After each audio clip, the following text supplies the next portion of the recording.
You're listening to the Home Staging Show podcast and the Season 3, Episode 10. This is your host, Cindy Lin.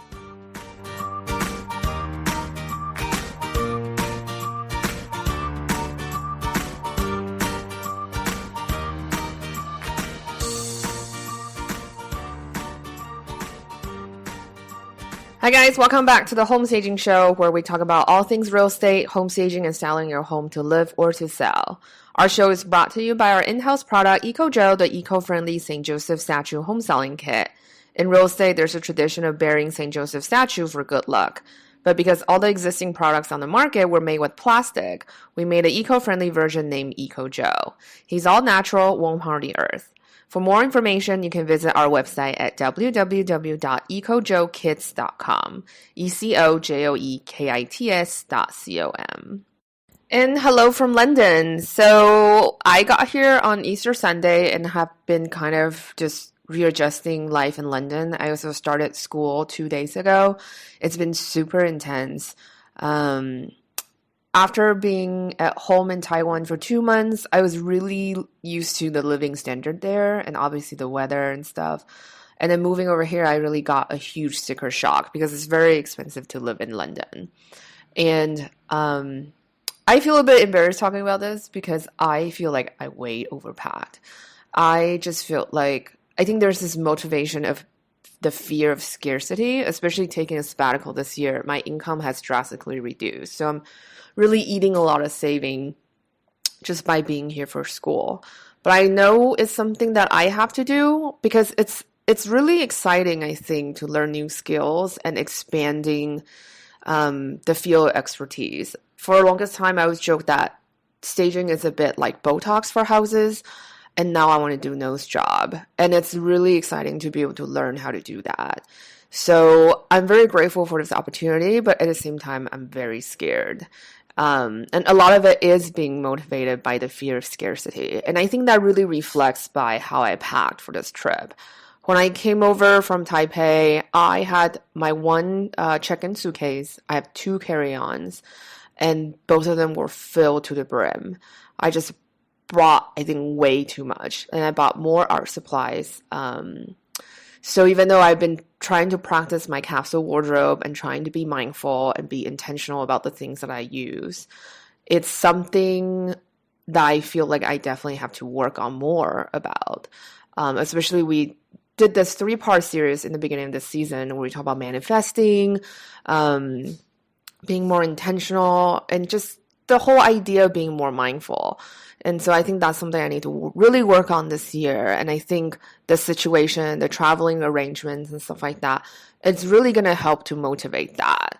Just for example, my wardrobe, when I got here to my new Airbnb and I laid out everything I brought, and I was like, why did I bring so much jewelry? Like, why did I bring so much makeup? I normally hardly wear any makeup.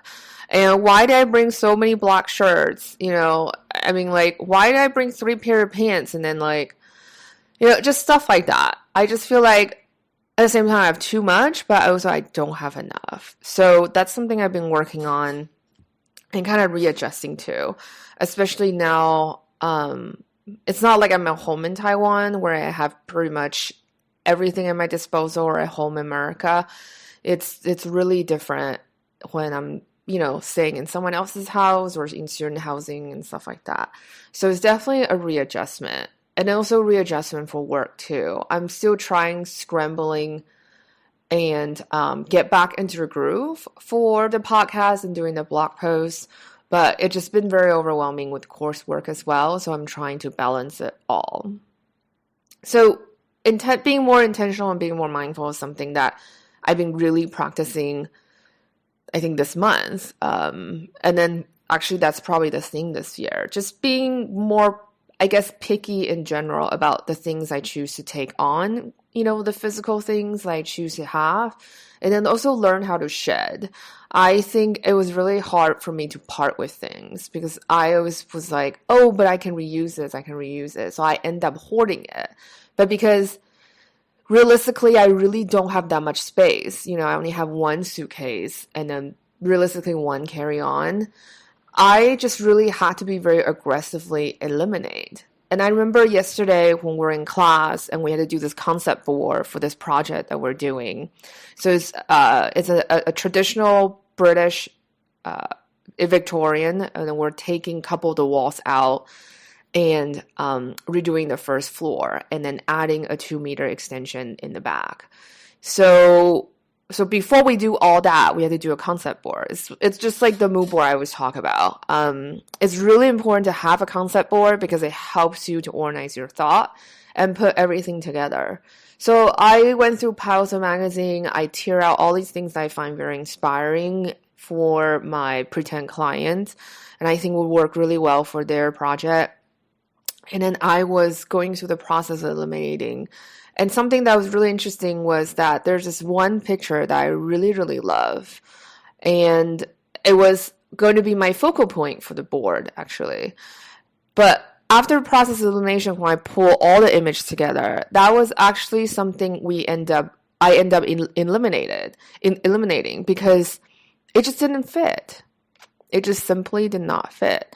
So I think that's the interesting about design process, because you don't really know until you lay everything out and be able to see everything objectively and to see if there's a common theme coming together.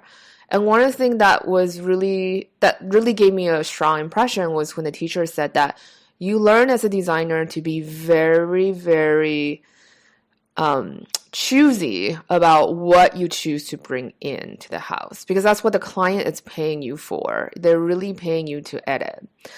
And at that moment when I was looking at a concept board with my instructor, I really felt that because I was so surprised. That was the image I was like, this is going to be my focal point. But once I put everything on the board and start arranging and then to make more sense, because one of the exercises the teacher gave us was that we had to come up with 5 adjectives to describe this project.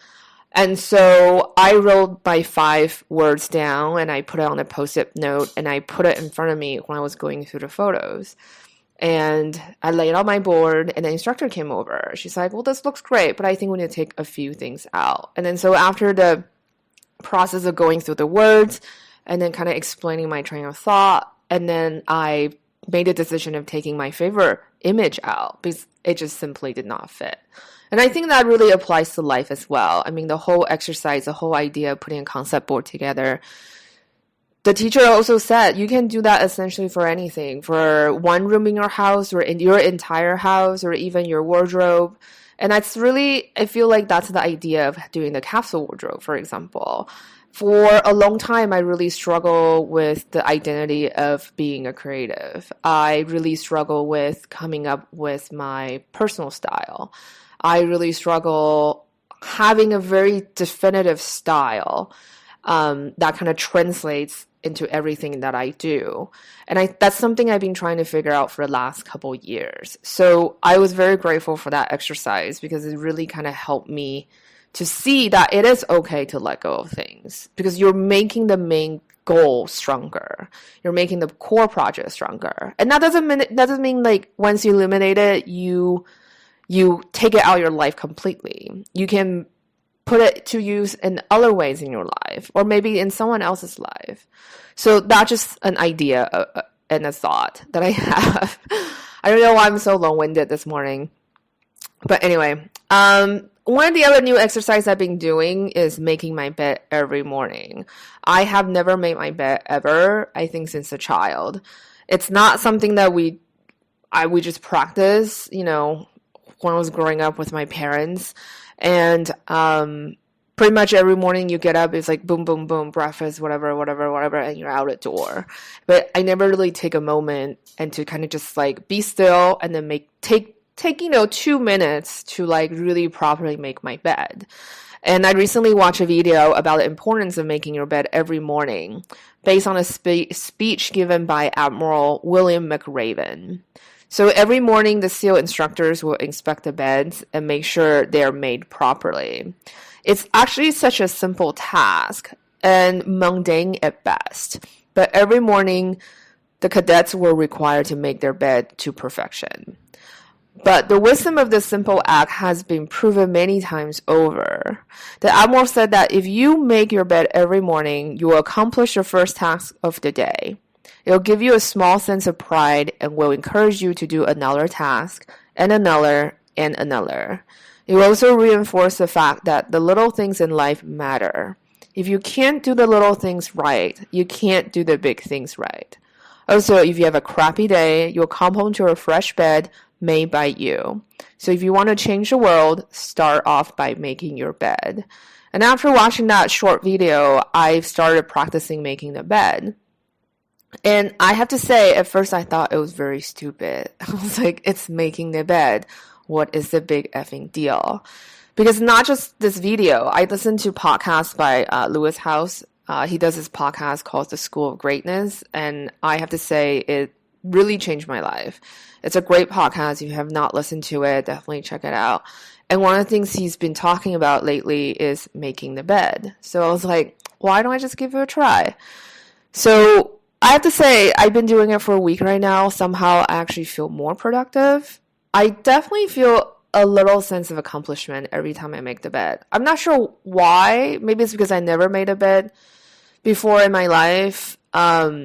I mean, in my career, I've made so many beds. Every time we stage a house, we make at least 1 to 3 or 4 or 5 beds sometimes in a day. And so making a bed became something that I feel like it's tedious and annoying a lot of times. Not to mention we had to steam the beds right after we finish making the bed. But somehow making my own bed feels different. I actually feel more productive for the day, and I feel like I'm going off on a good start. So I do think that this is worth checking out. So if you're interested, I am going to link to the video in the show notes, and you can check it out whenever you want. And it's a very short video. I think it's less than 5 minutes, and it's mostly like PowerPoint slides. Yeah, so I think it's definitely worth checking it out if you're interested. So far the interior design intensive has been very intense, a lot of work already, and I'm feeling a little bit overwhelmed by how much work I have to get done in this short period of time. And yeah, there's also like a few quirky things, I think, between the houses here in UK versus, you know, the houses in the States, or just people are different. And one of the things, there are a little bit cultural difference is that, for example, in the States, we use X-Acto knife. Here they use a scalpel. Like, that's right, like a surgical scalpel. And it's very scary, you know? Like, I think when the teacher was going through the syllabus, I was actually freaked out a little because, well, she was telling all the story about how people get cut really badly when they're not paying attention. Scalpel in general is such a, I just feel like, I don't know, it's not like I'm doing surgery, but yeah, when we're cutting up, you know, sheets of paper for the concept boards, we are using the scalpel. So I used scalpel for the very first time in my life yesterday, and it was kind of insane.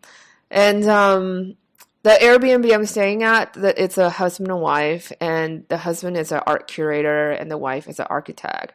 And when I told them about using the scalpel, they kind of laughed because they said that the first day of art school, that's pretty much what you do. And now they basically have this huge box, not huge box, but they have basically like rows and rows of scalpels in their studio that they use all the time. You just don't even think about it anymore.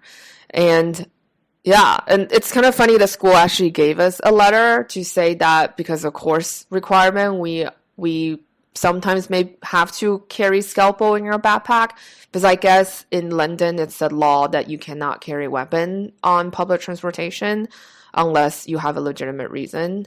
So yeah, I think it's kind of funny. Anyway, so back to today's show. After rambling on and on forever about what's happening in my life, on today's show I'm interviewing buyer's agent Coco Gingrass. And she is actually very, very knowledgeable about what's happening in real estate market, and then also being a real estate agent, and also how to work with buyers and sellers. She is a buyer's agent, and I think it is really important to hear from the buyer side, because you are selling the home to the buyers. You really need to know how buyers think and feel.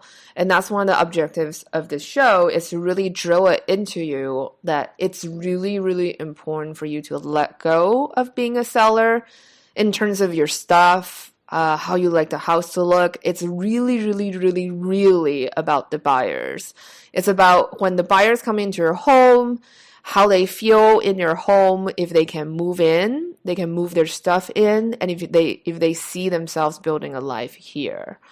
And same thing with going online. One of the things I love about Coco is that she's very internet savvy, and she really talks at length why it's really important for you to hire a real estate agent who understands how photos work and how technology work. Because you really, as a seller, you want your house to sell as quickly as possible for the most price as possible. And one of the things that's going to be very important is days on market. Your house is like a loaf of bread. When it's just come on the market, it's fresh. Everybody wants to touch it. Everyone wants to see it. But once when it starts to sit, it starts getting it starts getting less and less attractive for potential buyers. And it's more likely that people will want to negotiate on pricing. Just like when you go to a supermarket, when you're shopping, the yogurt might be the yogurt might expire tomorrow, so they're marking it down today. And so it's the same thing. We want to avoid price reduction if we can. So that's really the objective of this show, is to kind of help you to see from different angle on how you can make your listing as competitive as possible. And Coco brought up a lot of brilliant points, and there's actually quite a few tweetables in her interview. She really talked about how a home can stand out for today's buyers and common things that can distract the buyers, and some of the common mistakes that sellers make when they put their home on the market. So I really hope you'll get a lot out of today's show. I'll be back after the show to talk about some of my conclusions.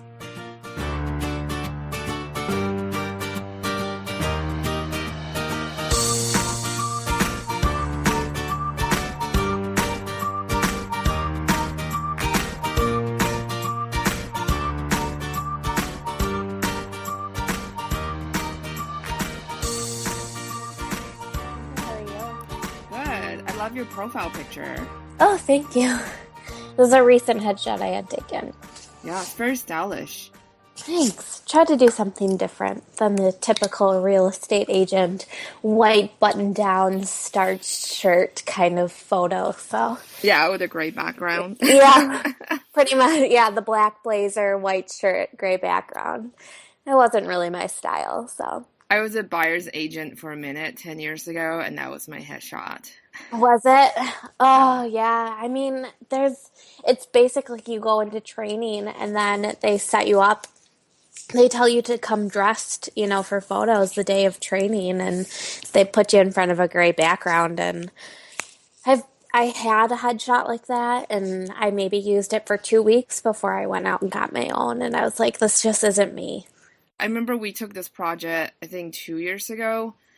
And when the real estate agent handed me a car, it's like a glamour shot, kind of like a bridal glamour shot. Oh, wow. On her card. Yeah. And on the back, it was like her card as a makeup artist. And I was kind of like, that's interesting. I mean, you don't really see that a lot anymore. I think most people prefer a full-time real estate agent nowadays. So I thought it was like, that's why it was so memorable too, because the headshot particularly, it was a lot. Well, yeah, and I think my headshot translates. So the reason I did something like that was, it's actually a picture taken in my living room. So I wanted it to feel like warm and inviting, but also represent that I'm more than just a real estate agent. I'm a stager, I'm a blogger, I'm kind of all of those things. So I wanted to like really represent who I am as a person and what I can offer beyond your traditional just like real estate services. Yeah. So I think you have a very interesting background, especially I know you work with buyers a lot. Do you want to talk a little bit about yourself, and then how did you get started in real estate, and then what does your real estate business look like nowadays? Because it sounds like you do a variety of different things. I do a lot of things. So right after high school, I actually moved out to San Francisco for a couple of years, and I went to the University of San Francisco, and I was pursuing a degree in international studies. And with that degree, I was spending the majority of my time in the library writing 30-page research papers, and it just wasn't for me. And so when I called my parents and told them that I was having a change of heart and wanted to change my major, my parents were like, well, if you're getting a business degree, you can kind of do that anywhere, so come on home. And so I took a semester off. It was the spring semester. And while I was, living at home, kind of figuring out what my next step would be, I was living with my parents and helped them remodel their kitchen. And that was such a fun thing for me that I was like, oh, maybe I can do interior design. So I signed up at the local college near my parents' house for interior design classes. And after a semester, I felt so overwhelmed because I'm creative, I'm not artistic. And a lot of the classes I was required to take required us to draw architectural drafts and renderings. And I'm really good with the visual, fabric and carpet or tile and that kind of thing. But the actual like rendering and drawing process, it just wasn't what I could do. So I wanted to take that portion of it that I was good at and see where else I could apply that. And it brought me to real estate. And then while I was pursuing my degree in real estate, I called a family friend of mine who was a real estate agent for over 20 years, and I was feeling overwhelmed with the whole contract process. And she was like, well, then, join me at my office meeting and see what you think of it. And you can ask my sales director questions or get to know the whole feel of it and see if it's for you. So I joined her one Tuesday for an office meeting and got talking to the sales director and told her my background. And she's like, well, hey, we need another administrative assistant. Do you want to join our team? And just like that, she hired me on the spot. And I worked as an administrative assistant for about 9 months. And then I transitioned to a personal assistant until I finished my real estate degree. And then after I got my real estate license, when I was done with my degree,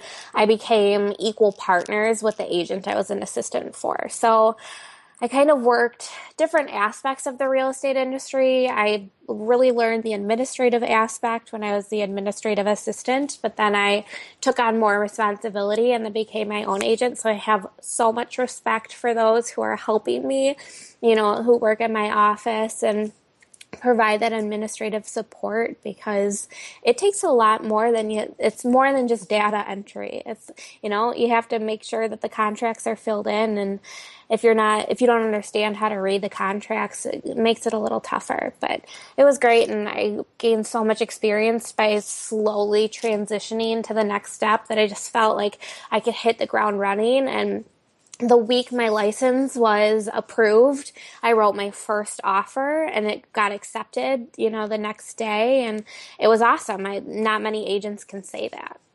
That's really great. I'm a super fan about being on someone's team and learn the ropes before you go out on your own. I think that's really important to learn from the experiences, because that's something you really can't learn in school.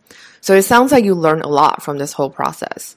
Yeah, I mean, it really set me up for success, and I kind of worked out all the kinks before I was my own agent, and I was able to then network and tell everyone I knew, hey, I'm working as an assistant now. I'm getting my license in 2 months. If you're thinking about buying a home, I can definitely, help you now, or you can wait until I'm agent on my own, and then you can work directly with me. And so that's how I was so successful, is because I was able to network those little, and get my name out there to friends and family who may be interested in buying before I technically even had my license. That's great. Yeah, so networking is so important in real estate. I think a lot of people don't realize it. It's such a people-to-people business, even though nowadays, like, buyers can look up all the information online, but they still need that kind of personal touch to be able to navigate a complicated transaction. Oh, definitely. And I think even though, like, as buyers are utilizing the online tools more often, that need for a real estate agent will still exist, because working with an agent, they know the whole transaction process. They'll help with all the paperwork and they'll just make the whole, you know, transaction process smoother because it is legally binding contracts and that's overwhelming. And I couldn't imagine, like, as a first time home buyer trying to write an offer by myself, or even for sellers, you know, for sale by owners sound great because you can market your property on your own. But when it comes to the actual closing process, there's so much work that needs to go into it that it's just so much, it's worth paying the commission for a real estate agent. If you look at the statistics, you know, houses that are sold by real estate agents normally sell for a higher selling price than for sale by owners, and the days on market is shorter. And there's just so many positives of having an agent help you buy or sell a house that, you know, although you could save a little money in the, you know, short term by listing your own house and doing a for sale by owner, getting an agent definitely goes a long way. Yeah, I totally agree. I also think not only you're paying for the experience of the agent, you're also tapping into their network because I think a really good agent networks all the time, even though if they're busy, they still go out there and kind of know people who are working in their market.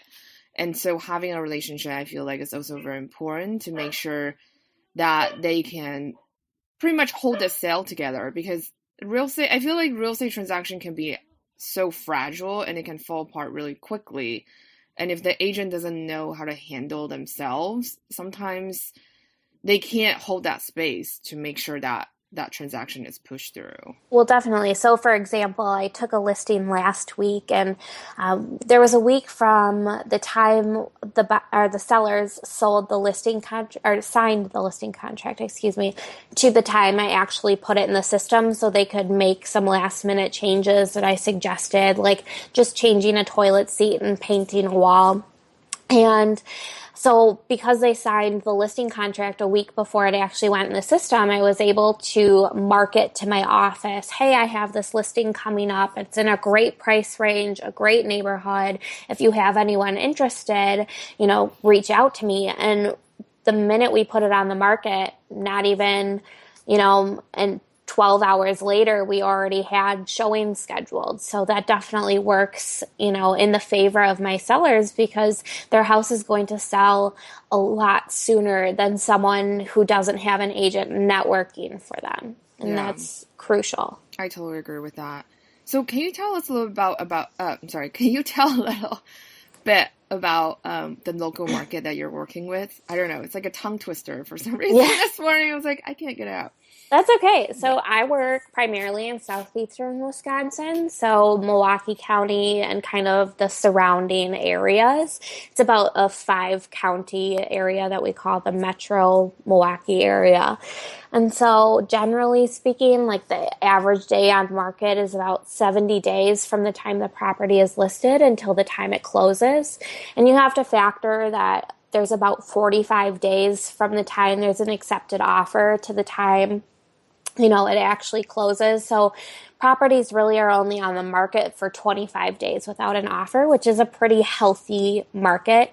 It obviously varies neighborhood by neighborhood because, you know, there are some neighborhoods that I've personally worked with that within 48 hours, there's an accepted offer, which is insane. And my personal experience when I bought my house, they listed the property Thursday, but were not allowing any showings until Friday. So I went over Friday and, you know, went back home, wrote the offer, said I wanted to know by the next day, and they accepted our offer before anyone could go in on Saturday.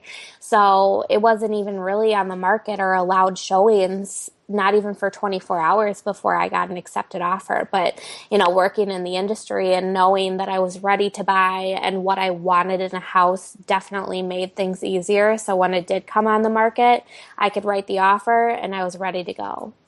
That's amazing. So it sounds like you already know very well, like what you're very clear about what you wanted in a home. And so when you saw the home that fits your criteria and you're just like, that's it. Oh yeah, definitely. And I think that's something I really do with the buyers that I work with is our first meeting, we really talk about what's important to them and we hash out the basics. So, how many bedrooms do you need? How many bathrooms? Where do you want to be? What's your lifestyle like? Do you like walking a lot of places or do you want to have more land and do you mind driving? Or are you entertaining or are you kind of a homebody? All of those things are super important to figure out so that I can match them with a house that will work well for them. And, they go in and they look at some houses and, request certain houses to be shown to them.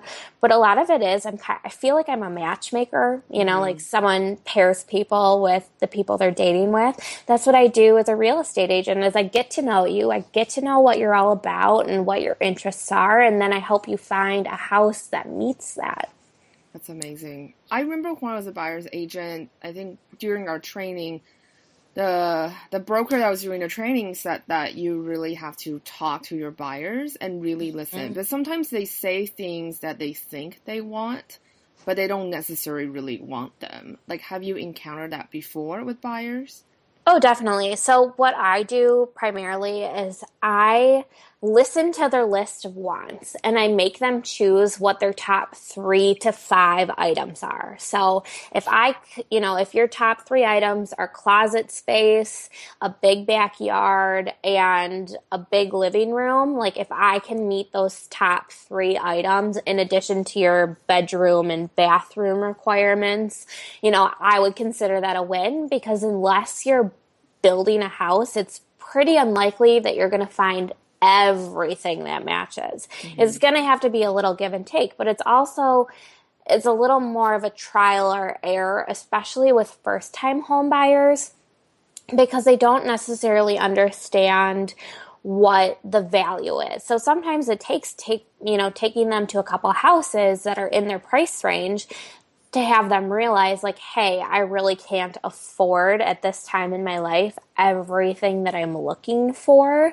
So, what's most important to me? Or can I live without a fireplace? What can I do to replace a fireplace? There's plenty of electric fireplaces that create that same feel that, are easier to obtain in a house rather than like an actual working fireplace. That's very cool. So I know you've talked about like the beginning process of working with the buyer. Can you talk about like the overall process? How do you work with buyers? Yeah, so my overall process, I really start with a face-to-face meeting, like at a coffee shop or my office, or even a phone call if we can't coordinate schedules that well, to really establish their basics. How many bedrooms do they need? How many bathrooms? What's their price range? What neighborhoods are they interested in? And then where do they see themselves in the next 5 to 7 years? So many people go into looking at houses thinking that like, this is where I'm going to be the rest of my life, where the reality is first-time home buyers are only in their home for the first 5 to 7 years, and then they likely outgrow it. So with outgrowing the home comes usually you have more income and there's a lot of contributing factors that would help you afford that bigger house. So if in the next 5 to 7 years you don't really see yourself with kids, you can kind of have a couple smaller, bedrooms or maybe the big backyard isn't really necessary for you. All of those things kind of come into factor. So then once we figure out kind of what their lifestyle is and what those basics are, then I kind of set them up with what I call is a portal. So this is utilizing a tool through my local MLS system. And it's a search engine that I set up a search for them. I type in their criteria and then it allows them to log in and like and dislike properties as well as request showings and look at pictures and see kind of all the details. Because they can use Zillow or other kind of search engines. And Zillow is a really great tool, but unfortunately the information isn't always up to date or the most accurate. And so by setting up on the portal, I can ensure that they have access to all the same information that I do, and I can set them up with a subscription that will allow them to be sent emails that if a property meets their search criteria, that they'll get an email right away when the property hits the system. So they're aware it's hitting the market and they can be one of the first people through those doors, especially if they're in a tight, price range, or they want to be in a neighborhood that's really competitive. That's so helpful to have them set up with that subscription so that they get the email and they can have the most up-to-date information. Or the email subscription also alerts them when properties hit or go back on market. So if for some reason one house that they really liked had an accepted offer, but a couple weeks later, the offer fell through because of financing or something came up in the inspection, they'll get an email alert that way. So it's so helpful to be set up with a portal on MLS. Like I said, Zillow's such a great tool and it's really user friendly, but the information just isn't always the most up to date. And that's why it's really important to work with a real estate agent who has access to that. That's so interesting. Yeah. So then once I kind of have that general idea, I take them to a couple houses just to really hear them walk through it. Because one may have a fireplace or one may have a fenced-in yard. And once they see those in person, they can figure out what exactly it is that they need and want. And then we figure out their 3 non-negotiable items. So that way I can go back and kind of weed through all the available listings to find properties that meet those 3 items. That's really cool. So it sounds like you do take them through quite a bit of process so they kind of understand where they are within the current market and how much house they can afford, and then work from the criteria from there. Yeah, and I think it's also important that I take the time to help them realize, like as buyers, it's likely they won't get everything that's on their checklist. So, I'm going to do my best to help them get as many items as possible on that checklist, but we have to be realists here. It's, not always likely. And so I will do my best and work for them and negotiate on their behalf to get the best, purchase price and all of those things. But it's definitely like a work together. And I also think that because I'm a first-time home buyer and I just bought my first house a few years ago, that I can really relate to all those feelings and questions that they may have and help kind of figure out what it is they actually need at this time in their life. That's very cool. And so typically, how many homes do buyers look at during the home buying process?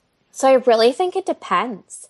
It takes an average of 5 houses to kind of figure out what the buyer is really looking for, and then maybe another 10 to 15 to find one that they're interested in. But I've taken some buyers out one time, and the second house we walked through, it was perfect for them. And we still had a couple other houses on the tour, and they asked me after the third house, like, hey, can we go back to that one? And unfortunately, our showing time slot has ended, but we scheduled a showing, a second showing the next day so mom and dad could come through, and they ended up loving it. Ironically, it's a house that by the pictures, they didn't think they would like, but I had been in the house before and I knew it was perfect for their needs. And, it was perfect for where they were going to be in the next 5 to 10 years of their life, and they fell in love. It was great.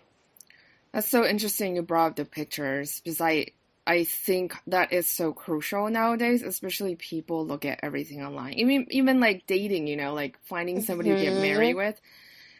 So yeah, can you talk a little bit about that? How important is listing photos nowadays in the home buying process? Well, I say that photos are the first showing. So, we're in the olden days, before I was a real estate agent, when my parents were buying their house, and they've been in their house for 25 years now, the MLS system was not an active system that buyers had access to. And there was only one photo. It was like a printout binder with the front of the house. You didn't even get to see the inside. But nowadays, buyers are looking online before they even reach out to a real estate agent. And the time they reach out to a real estate agent is when they've been looking for about a month and a half online, and they think they found the one that they're looking for. So, photos are so important. I think photos also tell so much about a house.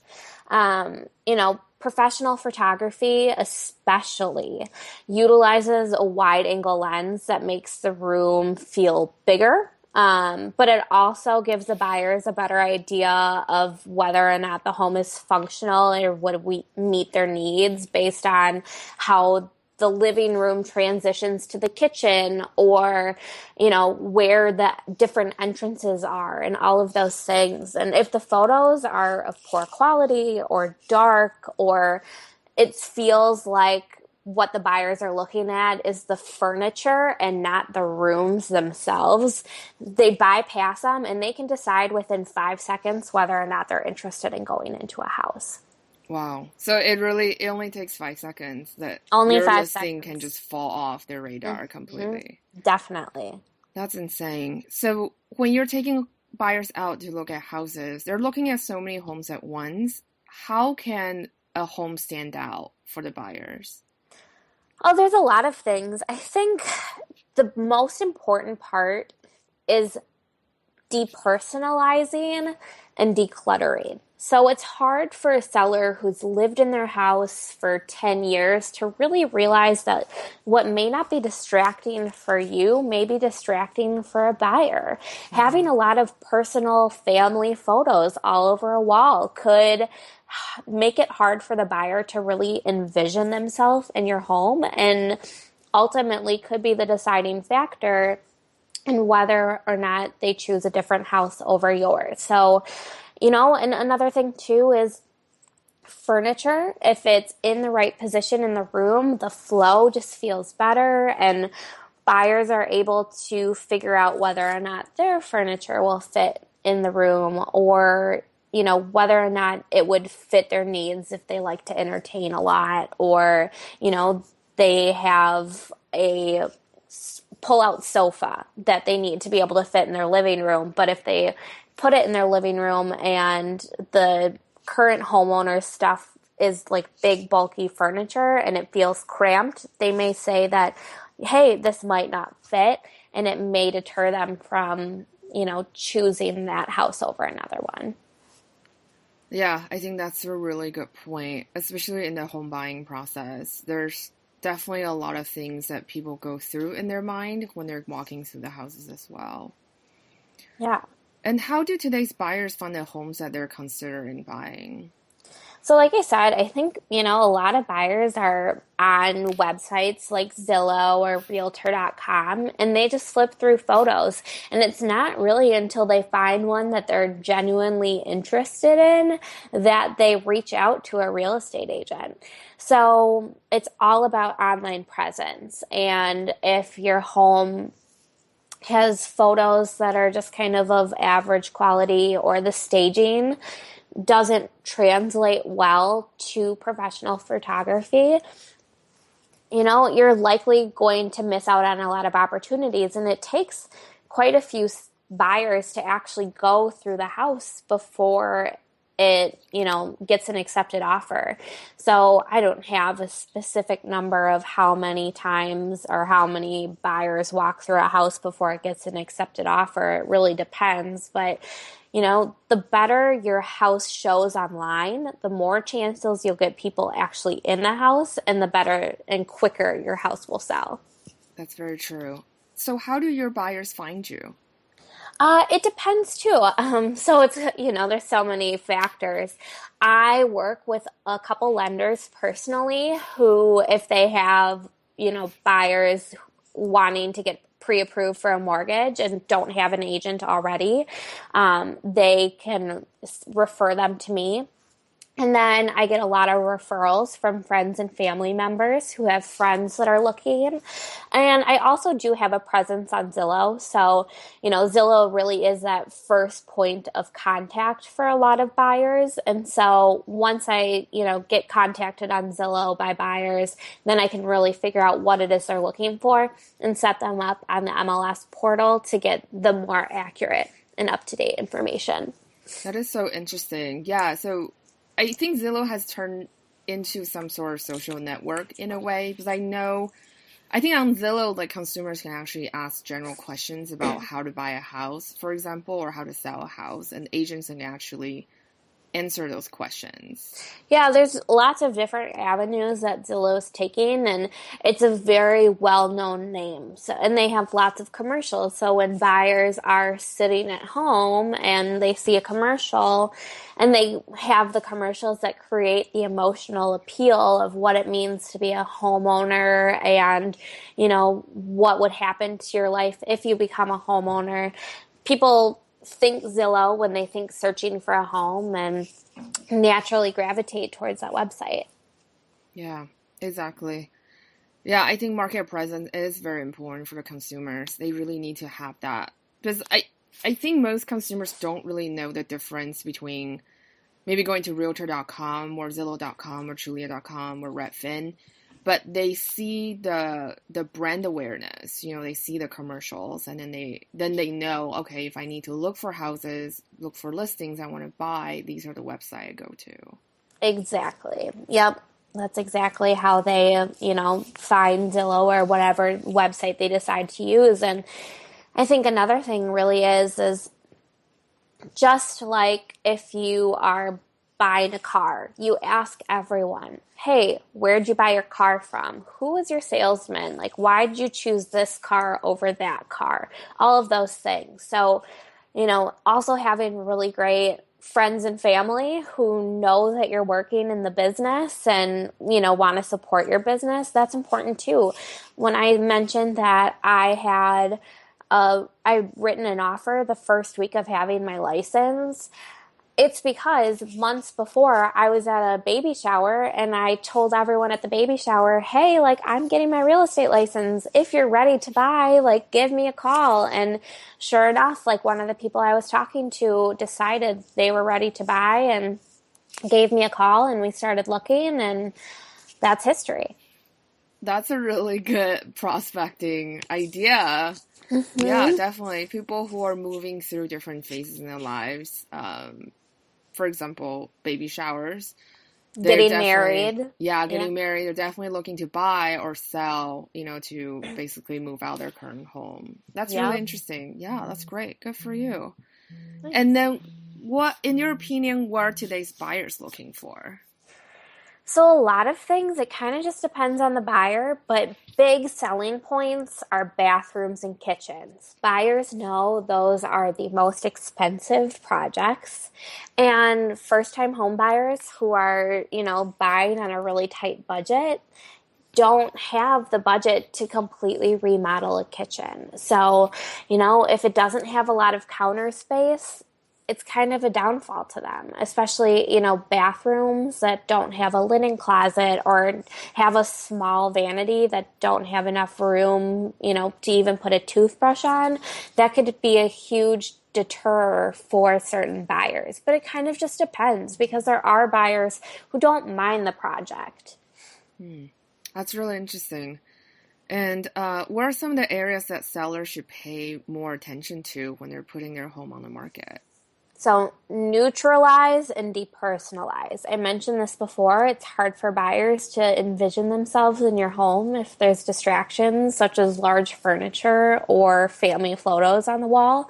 So the more you can get out of your house, the easier it is to picture their stuff there.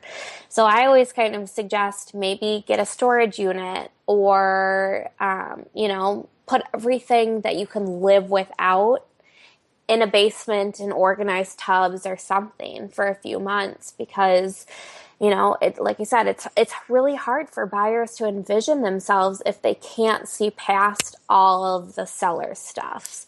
Like just yesterday I was showing a property to a first-time home buyer, and one of her top three items is it needs to have closet space.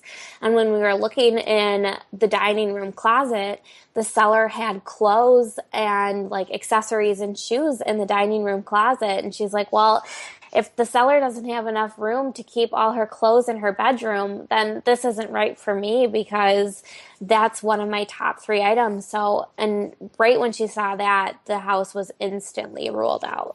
Oh, I see. So how turnkey does someone's house need to be when they put it on the market? Again, it depends on the buyer. I will say this though, like paint goes such a long way. I totally In agree. Yeah. in general, first-time home buyers are on like a really tight budget, and so they're looking towards the top of their comfortable price range to get into a home. And when they see things like wallpaper or lots of window treatments, even, it seems like a project which equates to time and money. So if you can get rid of the wallpaper and just paint neutral grays and beige and grayish tones throughout the entire home, it will go such a long way. That's very cool. So you mentioned Grage. Is that very popular in your area as well? I know it's kind of like a Yeah. nationwide trend. Yeah. Yeah, it is. It's definitely a nationwide trend. And for me, as someone who loves interior decor and homes, I say neutralize your walls as much as possible. And if you're someone who loves color, bring that in through your decor. So get a really cool color couch, or maybe just in your throw pillows, or the stuff that you're putting on your bookcase. You can bring in color in so many other ways. Maybe just even a really great piece of art, that it will make things so much easier for you, that if you paint a neutral wall, that you can eliminate some of those distractions that some buyers may find.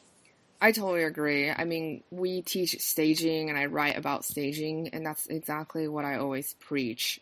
I hate to say the word preach, but it really Mm-hmm. is. Like, it's so much easier to work with a neutral background and just use accent pillows and throws and artwork to introduce colors into the scheme of things. I think it's a very effective way. An easy way too, if you want to, swap out maybe for the different seasons, you can change throw pillows really easily versus repainting the entire room. Definitely. Well, and something that may be really awesome to you may not be really awesome to a buyer. I've, worked with a lot of first-time home buyers, and maybe 10 years ago, what was really big was the accent wall. So everyone had, lighter walls on three walls, and then one wall was a bright, color, or that red tone or a gold that everyone was using. And now when I take buyers into homes with accent walls, they look at me and say, this house feels really dated. And it's not dated at all, but they just would rather see less work that they have to do. So colors like gray or beige helps to make a home feel updated and ready to move in, which is such a huge selling point. I love that you mentioned that. I think that's such a crucial point that a lot of sellers don't think about. I was just going to say, like, when you're a seller, you've lived in your home for so long and you're so attached to all your decor. And, you look at your child's bedroom that you painted the bright pink, so many years ago, that it's hard to get rid of it. And I don't always say that all sellers need to paint, because, it just really depends on the house. But sometimes just kind of making things lighter or muted. So going for like a softer pink rather than that hot pink, or, going for a solid color curtain versus the zebra print curtain can help eliminate distractions, and distractions are what deter buyers. Ooh, I love that. That's a tweetable there. I love it. What are some of the home decor trends that you think work really well for buyers today? So, home decor trends, you have your gray or beige walls, you have your dark hardwood floors, your white woodwork. Those are crucial, especially things like, white cabinets in kitchens. That's also something buyers instantly gravitate towards, even when, a house is bigger, or, has very minimal painting that needs to be done by buyers. If it has the fresh paint and the white cabinets, and it may be smaller, buyers will still go that way just because it's less work and, it's prettier. It has more of the appeal. And I'm always about minimalism. So when it comes to your home decor, there's no need to really, pack in a whole bunch of stuff. Keep your throw pillows to a minimum, depending on the size of your couch, and just keep it simple. because the more simple your house is, the less stuff that is in it, the easier it is for those buyers to really picture themselves there. I totally agree. That's awesome. And what are some of the simple ways for sellers to add more value to their homes that are effective? So it depends on the house, and I'll definitely talk to sellers when I'm talking about listing their home and little things they can do. It's not worth it for sellers to really completely remodel a kitchen or a bathroom if they're getting ready to sell, because you only get about 60% of that investment back when you're selling. So little things like painting, you can use chalk paint on kitchen cabinets. You don't even have to prime the cabinet. You can just paint right over with chalk paint, and adding that lighter color is definitely key. I always say get rid of your window treatments with the exception of blinds, especially if you have valances or really thick fabrics. Those tend to darken a room, and when rooms are darker, they feel smaller. So that's why there's so much appeal to the white and light grays and beiges. It's because they feel lighter, they feel more open, they feel airy, and they feel bigger ultimately. So little things like paint, it goes a long way. And just taking down those window treatments and depersonalizing can really help add value and make your home sell quicker. That's great. And I'm curious, has technology made it more difficult for you to work with buyers, or is it easier? It goes both ways, really. I mean, technology has made working with buyers harder in one way because the terrible photos instantly make them disinterested in properties, which then requires me to go in and go through and click through the photos to see if I can see past the bad photos and ones that they may have ruled out so quickly, which is really time consuming. But on the flip side, technology has made it easier because I have tools like the portal, which they can go in and like and dislike properties. So I know what they're interested in and what's important to them and what they're seeing and what they gravitate towards. And it really is a toss up. It can go either way. There's so many plus sides to technology because it makes it more efficient, but at the same time, like I said, those professional photos are so, so important. And if your listing agent, if you're considering selling your home and your listing agent does not offer professional photography with a wide angle lens as a standard in their listing and marketing packages, then you should not use them. That's interesting because I've interviewed photographers who are not fans of wide angle lens because they distort the room a little bit. Mm-hmm. And I've seen some listing photos from my own clients actually. I know because we staged the room actually is very small, but on the listing photo it looks huge. Mm-hmm. And I remember this was a brother sister team, and they were kind of arguing about it if they want to use that photo or not because the sister was like, well, if the buyer sees it online, they're going to feel like that room is huge. But when they see it in person, they're going to feel let down because the actual room is very small. So do you kind of look at your listing photos and kind of make that decision consciously? Or do you always hire a photographer who uses wide angle lens?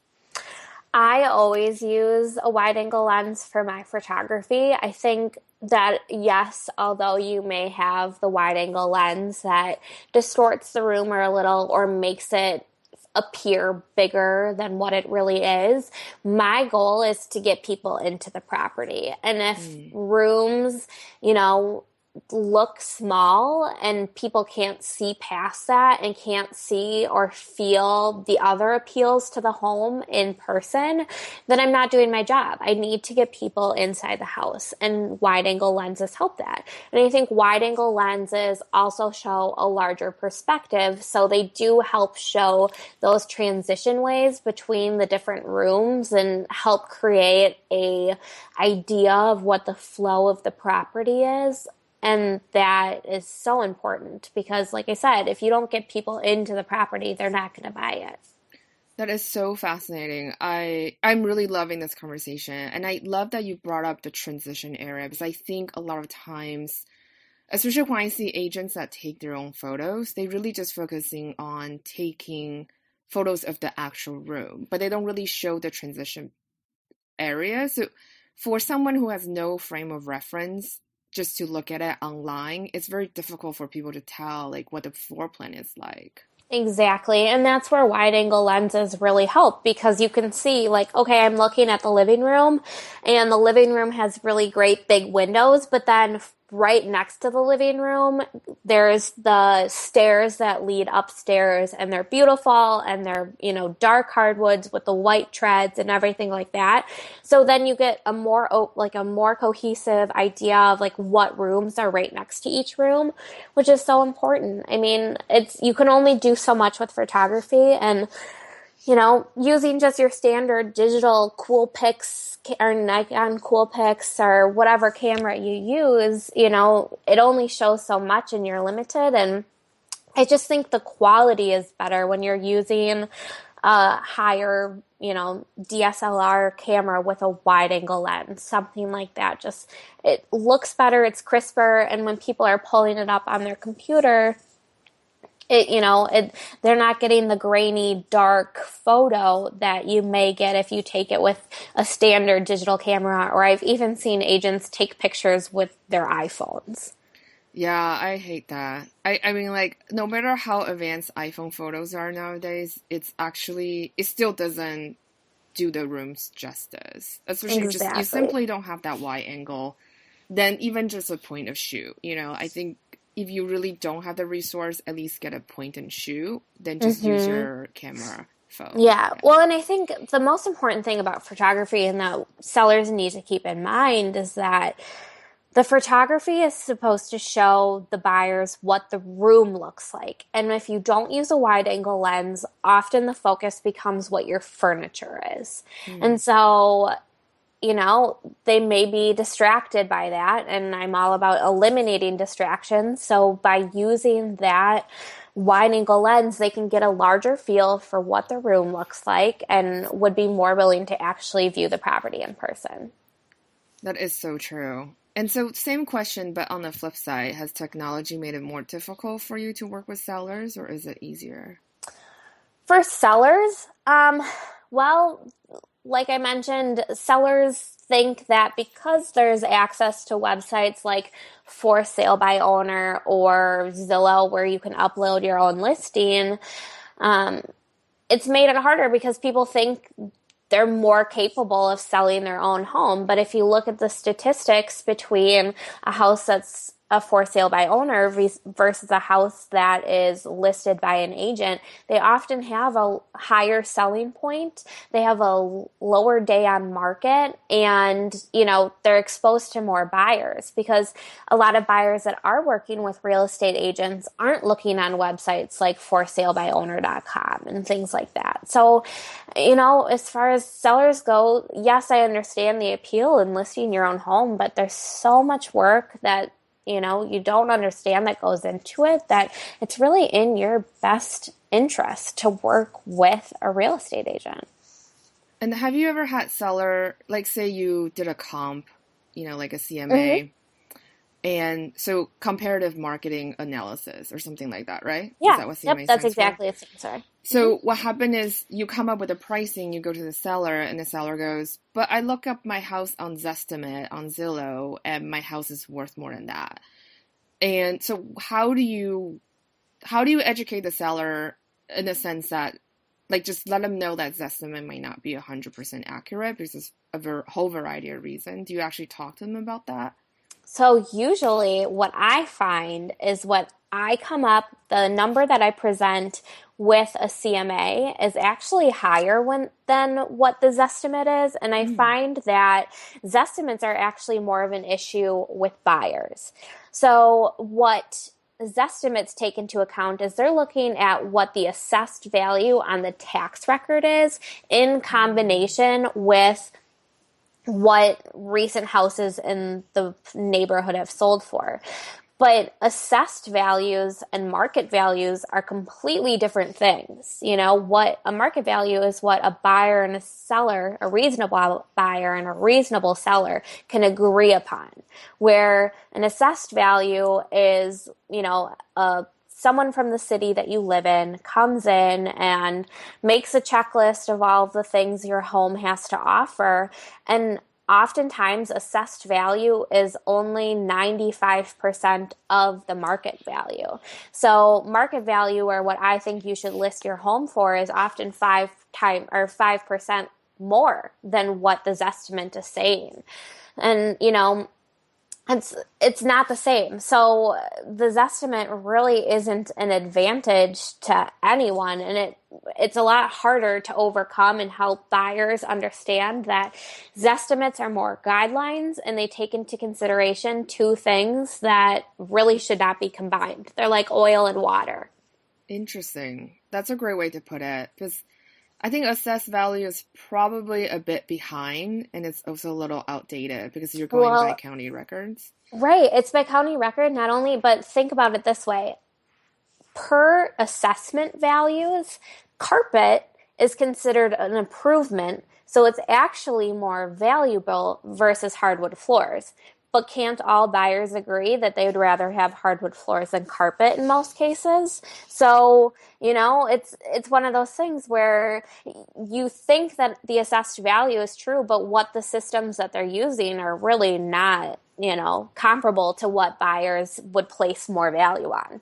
That's such a good way to put it. I really love that point. Yeah, definitely. And then, so it sounds like you stage your listings, correct? Oh, definitely. Yeah. And I think I've known that in the past, staging has gotten criticism that staging can sway buyers' opinions and impact their final buying decision. How do you feel about that? I mean, I agree with the statement that staging can sway buyers' opinions, but I don't really view that as a bad thing. Staging helps the buyers to visualize whether or not their current furniture fits inside the home they're looking at, or it helps them to establish the flow of their room. But most importantly, it really helps them to figure out whether or not it will fit their lifestyle.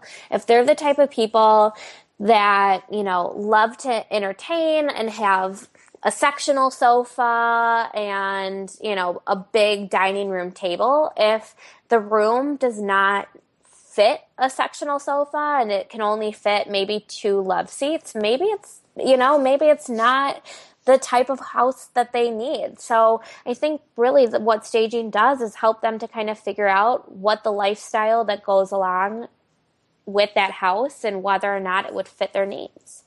And do you always stage every listings you have? Yeah, so when I stage properties, what I do is I use what the sellers already have, and I move things around to the best of my ability to just really help them kind of filter out what's important in the room and what we can live without. So sometimes I'll, you know, eliminate an extra club chair that may be in the room because it's just kind of in the way of that natural walking path a room may offer. And it will also be less furniture in a room, which will make it feel bigger. So I really work with the sellers, and I always tell them, like, you know, I may move things around and I may take things off your walls and move it to a different part of your home. But ultimately, this is really, you know, helping buyers visualize themselves in their home, in your home, and create it to be their home. And so I really use what the sellers already have, and I just help them kind of like minimize what they have and go from there. It's very rarely that I actually bring in my own staging items unless it's a vacant house. That's very cool. And so when you have vacant house, do you just rent furniture from like a local rental company, or do you bring your own inventory? So I have some of my own inventory, and then there's a couple local shops that I work with that it's actually like a design consignment store. So it's like a home decor consignment store that I just keep their tags on it. And if the buyers are interested in buying it, they can reach out to the store themselves and arrange to buy it. Oh, that's a great idea. That's really cool. And do you feel staging makes a difference for your buyers when you're looking at potential homes that they want to buy? Yeah, so I mean, this kind of just relates to the point I made is that it helps them establish whether or not the house fits their lifestyle. Like, if a dining room can only fit a four-person table and the buyer likes to host Thanksgiving at their home and has an eight-person dining room table, then obviously that house doesn't fit their needs. And staging also helps to eliminate the distractions for buyers, like too much furniture or, whether or not the room is functional. So I just think that staging does help buyers really visualize themselves and figure out whether or not that home is what they're actually looking for. Very cool. And if the seller is really strapped for cash, say they're like, I really don't have any budget, what, in your opinion, what are some of the minimal things that they should do? So, painting is pretty cost effective. But I think, like I said, taking down window treatments, like the heavy valances and curtains, goes such a long way. And then really just decluttering and depersonalizing and maybe boxing up some of your things and bringing them down into your basement if you have one, or getting a storage unit. Um, just getting as much of your own personal items out of the house of if possible so that it doesn't seem like your house. I know it's hard, like as a seller, to kind of relinquish some of that and Hmm. say goodbye when you're still living there, but it helps to kind of transition easier. And when you go to actually move, because some of your stuff is already boxed up, it will eliminate some of the issues that would happen later. That's very cool. And then do you feel like there are things that sellers often miss or overlook during the home selling process?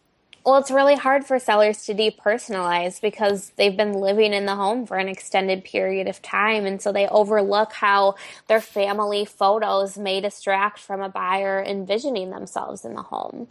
Or, sometimes they have their furniture arranged in a way that makes it most functional for them, but it may not be the most functional for other people.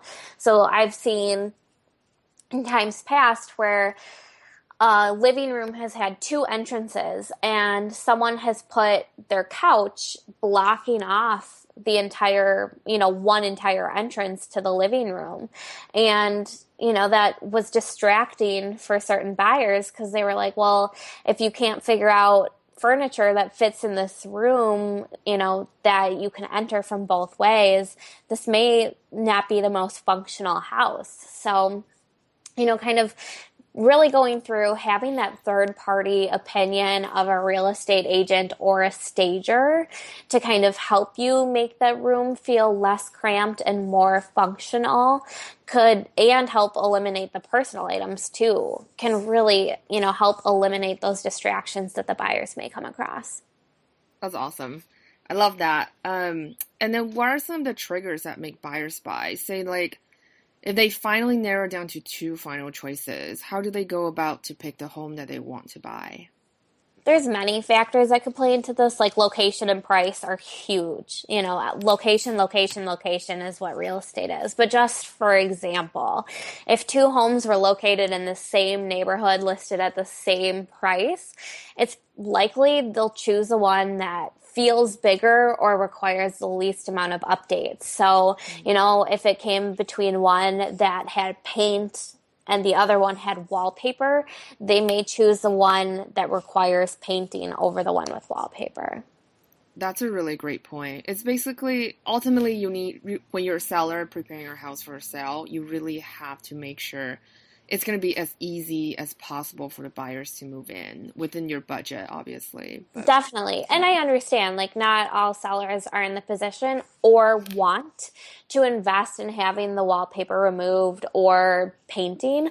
But then, the reality is that your house may stay on the market longer and sell for less. And if you're okay with that, that's fine. But some people aren't okay with that. And then you need to realize that, if you want your house to not be overpriced, that you need to kind of make those changes to have the price meet the value. yeah, I totally agree with that. Would you recommend sellers to remodel their home? Oh no. I mean, if you're getting to the point where you're looking to live there, like I said, with a bathroom or a kitchen, you're only going to get about 60% of that investment back. But there are little changes you can make to your kitchen or your bathroom that will help. So some little things like putting in a new vanity or a new sink or a new toilet, those things can go a long way. Or even replacing the hardware on your kitchen cabinets can make it feel a world of difference. So little things, really can go a long way. That's very true. And do you encourage sellers to do it themselves when they're updating their home, or do you always recommend professionals? You know, some people are really handy and are capable of the workmanship, that is of high quality. But if you're going to be someone that is painting and can't, necessarily paint without slapping it on, and then you can see the beads of paint running down the wall, at that point, you may want to consider a professional. And there's tons of sites out there like Angie's List, for example. Lots of local painters will run deals where you can get two painters for X amount of hours at a certain price. And that may help, that investment may help increase your selling price by that much or more. And so it would be worth it in the end. That's very cool. And so, in your opinion, what is the number one reason when houses don't sell? In all honesty, it's because houses are overpriced. Hmm. If your house is overpriced, it's going to sit on the market longer. And so things like staging and painting can help immensely in making the house appear to be worth its value. So I'm curious, what makes a house overpriced? Is it just simply it's above the market range, or sellers are being too overly realistic, or unrealistic about how much their home is worth? I've, come into a couple different things. So I've had a seller who, bought their house for a certain price and is not willing to take anything less than what they paid for it. But the market has changed since they bought their house. And unfortunately, the market just isn't back to where it was in 2006, in 2007 at the height of the market, where people thought that appreciation was going up so quickly that even if they bought their house a little overpriced, they would make that back. And then the recession happened and the housing market crashed, and that didn't happen. Houses lost a lot of their values. So in that case, the seller, just wasn't really willing to admit that he was going to have to take a loss in his investment. And that's part of the reason it didn't sell is because it was overpriced. But then you also have the people that bought it for a decent price, but then invested so much in remodeling and other, aspects that, again, it's overpriced and they think they're going to get dollar for dollar back when realistically you only get about 60% of that investment back. And that's only for kitchens and bathrooms. Some things you only get about 40%, like a rec room. So that could be an issue. But there's also people who, look at pictures online of other houses and say, well, my neighbor's house sold for this, so my house is pretty similar, and my house is actually the nicest house on the block, so it really should sell, for what I think it's worth. And it's not an advantage to be the nicest house on the block because you're only worth what every other house on the block is worth. So that's another reason why houses are overpriced. I totally agree with that, especially about being the nicest house on the block. I always advise client don't be the nicest house on the block because when you're at the top of the pile, it's really hard to come up with comps, first of all. And then you will feel like, oh, because I did all this remodeling work and it's super nice. But the thing is, people who are buying your neighborhood might not need all that amenity that you put in. So then you Right. don't get your ROI back. Exactly. And so those are always things to, take into consideration if you're a seller and you decide to remodel, what are other houses in your neighborhood offering? Do they offer like marble countertops, or is everyone else, granite? or even laminate. Like, marble is probably one of the most expensive hard stones you can get. And if every other house in your neighborhood is laminate, well, it's not really worth that investment because, in all honesty, a lot of buyers don't understand what you paid for that. And Hmm. if a house, if two houses look really similar, they're probably going to take the one that's lower priced, or they may write you an offer, but it's going to be significantly, lower than what your asking price is. And they're afraid of insulting people. Yeah, I totally understand with that. It just reminds me we saw this house where the homeowner they literally built their dream house. So there's a lot of customized feature. I mean, there's even like these kind of um so they have I guess they really love television. They have a television in every single room, even in the bathroom. And so there's Mm-hmm. actually a feature where you can sit in a tub. You can have a cup holder on your wall and Oh, then wow. like yeah, watch the TV from your tub. And then Very they cool. have all these very customized kitchen gadget for their home.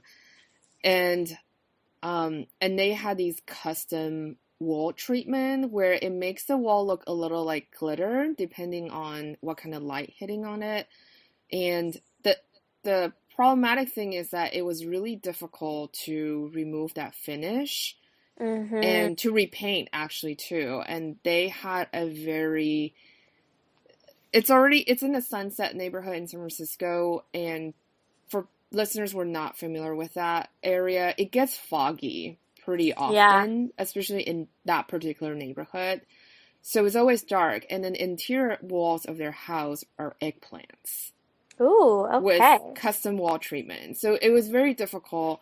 The seller wasn't willing to repaint because they invested so much into those custom treatment.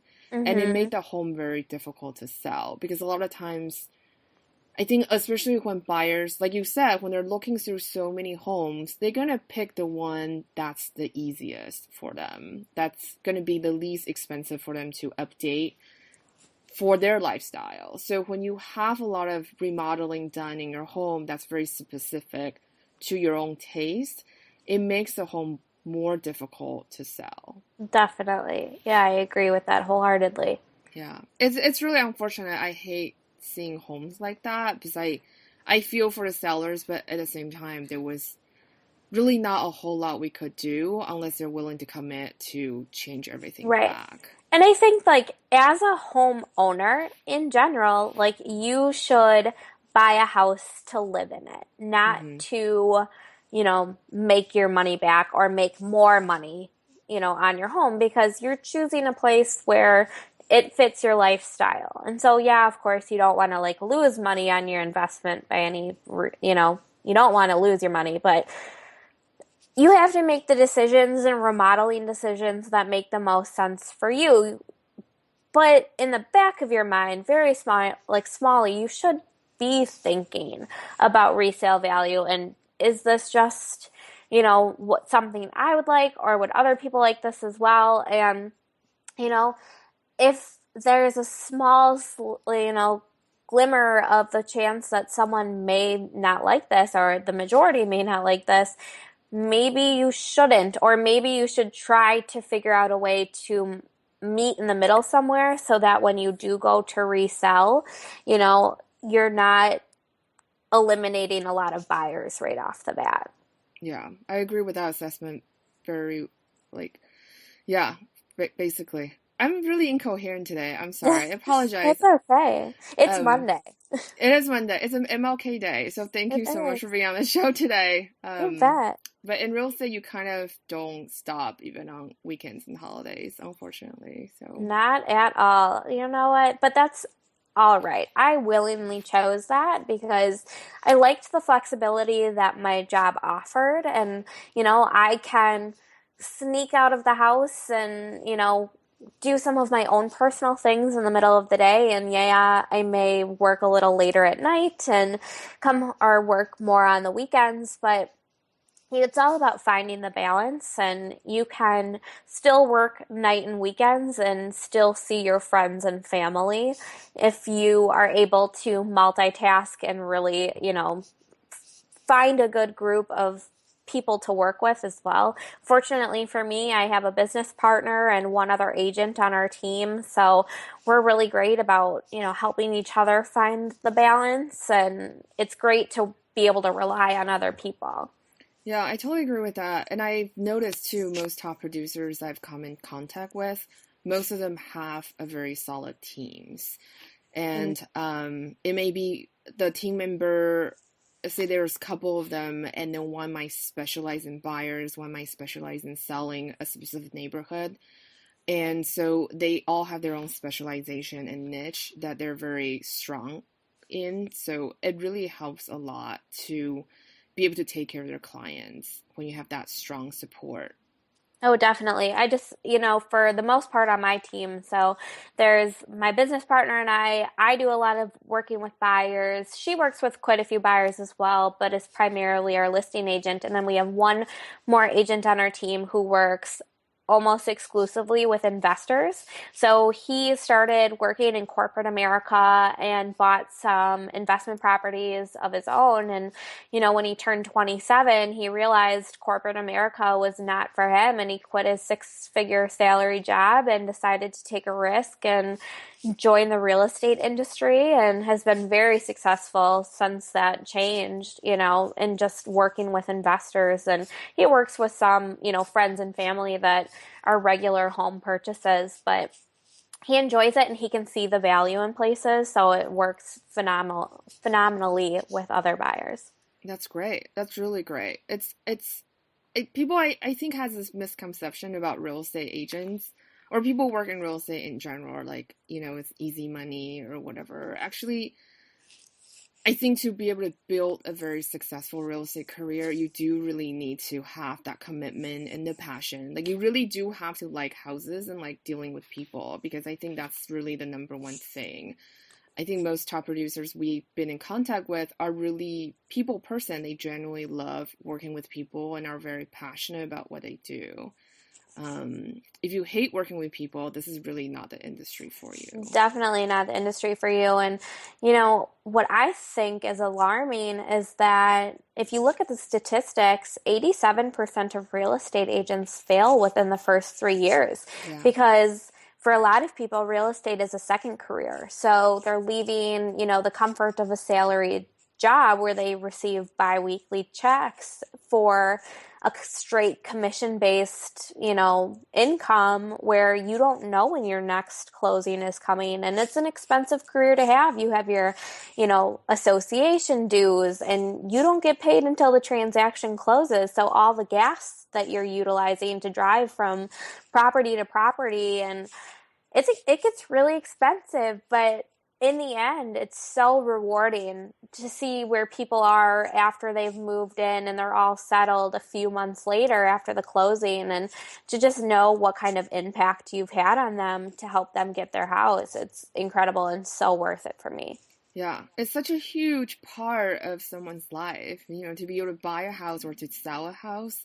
It really, I mean, I think house is probably the only thing you'll be in debt for the rest of your life, Yeah, right? Like definitely. you sign on like a 30-year mortgage, Mm. buy a car, it's not so, It's like 3 to 5 years. Yeah. yeah, it's not, I Yep. mean, a house really is a life-changing decision. And I think in different markets, I think in the Bay Area, obviously it's a lot more significant Yeah. monetary investment. But yeah, I think nationwide or worldwide, that's a really big deal to be able to buy your own house. So, Well, yeah. it's the American dream, It's part of having, building your family is part of that is having, your own home, a place to call yours and make your own. When you're renting, you can only change so much. And so having a place to call yours is the dream. And if I get to help people fulfill that, then that's amazing to me. I love it. Yeah, it's kind of funny because last night I had dinner with some college friends and they asked me, because like the Powerball Yeah, the just jackpot. finished, yeah, right? And then everyone was talking about what would you buy? if you win the Powerball. And I was like, houses. Yeah, me too. And it's funny because if it were up to me, I would just buy and remodel homes and then sell them or, live in with them for a couple years and keep going. And unfortunately, my boyfriend does not share that dream. Oh, that's So hard. it's Yeah. hard, but it's still great because when it comes to actually making those changes in our home, I come up with a concept, I tell him this is what I'm doing, and unless he really hates it, he's totally cool with it. And so I get to do whatever I want. So, in our house, it's fun for me because we did buy I don't want to call it a fixer-upper because structurally it was sound, but all of the woodwork was painted a butter yellow color and all of our walls were white and it had lace curtains as well. Yeah, I saw that on your blog. Your current Yeah. home looks very stylish. Yeah, Yeah. it's fun for me. I have been able to really make the home ours, and our house is actually 100 years old. So it's a very old Wow. home, but it has all of the character and things that are impossible to find in houses these days, like the really thick baseboards and crown molding. Mm, Like if you build a home, those are so expensive. So we have all of the really awesome character that comes with an old home, and we've been able to modernize it to really fit our needs. I love that. Yeah, I love the big baseboard and big molding. It's actually really difficult to find that now because, like you said, it is very expensive, but it adds so much. I don't think people realize it, but molding actually helps to frame your room, and same thing with baseboard. Yeah, definitely. And especially it just adds a whole nother element to the decor when you have a thick baseboard that adds that pop of white or the dark wood color, depending on whatever your home decor style is. It's a whole nother element and I love it. And, we wouldn't find that in a newer home. Yeah, exactly. So where can our listeners find you? Well, I recently started a home decor blog that you mentioned, Mm-hmm. where I'm documenting our renovations and the happenings at my house. Like, I posted all of our Christmas decorations and stuff like that, but I'll also give tips and tricks for home organization and updating. And my blog's called Our Humble Abodin. So you can find me at ourhumbleabodin.com. So that's Our Humble Abode with an N at the end. N is in Nelson. Or you can follow me on Instagram at Our Humble Abodin. That's great. I will link that in the show notes as well. So my last question for you is, what is the one tip you can give to our listeners who are homeowners about selling their house? I really stress getting a listing agent, like a professional real estate agent, to help you sell your home. And buyers are paying less attention to the actual room sizes and square footage online than they do the photos. So if the real estate agent you're considering using does not offer professional photography with a wide angle lens as part of their standard marketing package, I wouldn't recommend using them because if you choose them, you can expect your property to sit on the market longer. That's a very good point. Well, thank you so much for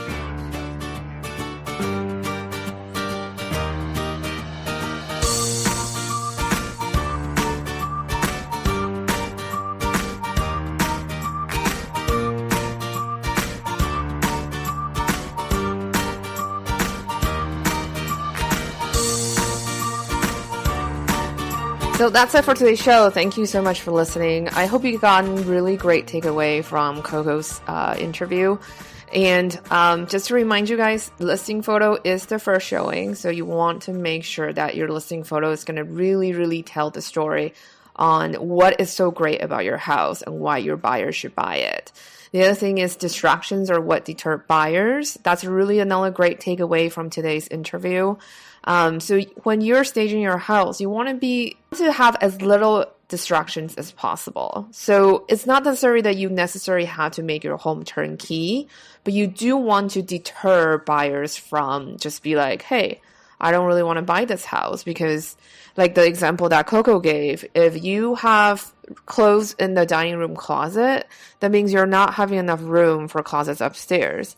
And so for some buyers who need a lot of closet space or storage because they have kids or whatnot, they might just be like, hey, this is not the house for me. And immediately your house is dropped from their perspective list. So that's really, really important. And the other thing that I cannot stress enough, if you really don't have any budget for staging, do neutralize and depersonalize. I think that's another great takeaway from today's interview. So that's it for today's show. If you haven't connected with us on the Facebook group, please do so, because I'll be posting in there to see if you have any questions for our upcoming shows. We're going to do a Q&A to wrap up the season in a couple episodes. So if you have any questions, feel free to email me through the contact form on the website, or you can just leave a note on the show notes. I'm also currently looking for more guests to be on the show for season 4. If you know anyone or want to suggest someone, please let me know. If you enjoyed today's show, please leave us a review and a rating on iTunes, SoundCloud, or Stitcher.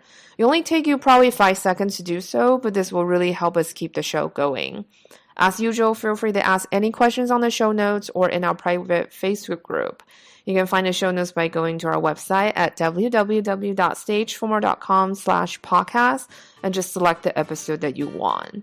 That's it. Have a fantastic week and happy staging.